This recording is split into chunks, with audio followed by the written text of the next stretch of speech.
Hello everyone, Felix here, and let's talk about why episode 7 was a copy of episode 4. First, let's address the elephant in the room and what some are most likely thinking. They're not copies of one another. Come on, just come on. Let's make a checklist here. Hero that grew up in the desert? Check.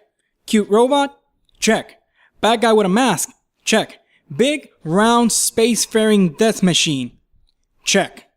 Sure, they're not exact same copies of one another because then they'd just be putting out the same movie again with a different title and leaving all of us very confused. But structure-wise, they are very much the same movie. End of the day, this is the one thing that truly bothered me about episode 7. Everything was new, but at the same time, everything was the same. Now, time to move on to my realization of why this happened and, more importantly, why it's okay.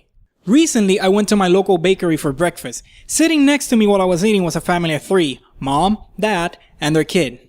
All of a sudden, the kid starts humming the Star Wars main theme, Rebel Blockade Runner. You know the one.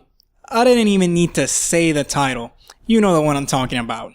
As I'm sitting there surprised at this 10-year-old, I'm guessing he was, accurately singing an orchestral song, it just clicked for me and I realized why episode 4 and episode 7 are basically mirrors of each other. When episode 7 was announced, legions of Star Wars fans rejoiced because we were finally getting new live action content. And we were partially right. But ultimately, the new movie wasn't for us. It was for them, for a new audience, for the kids that were growing up, for the kids to grow up the same way you grow up with Star Wars.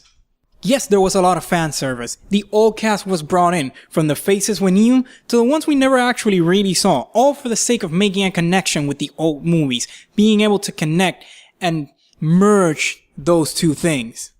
But the real target of this movie is the new generation, the kids that don't know or don't really know Star Wars, for them to grow up looking forward to seeing heroes on the screen, to pretend and make believe that they are those heroes. That was the real target audience of this movie. The new movies aren't just for old fans, they're for new fans as well. For all of the Star Wars community as a whole to have new content to rave and talk about and be happy with.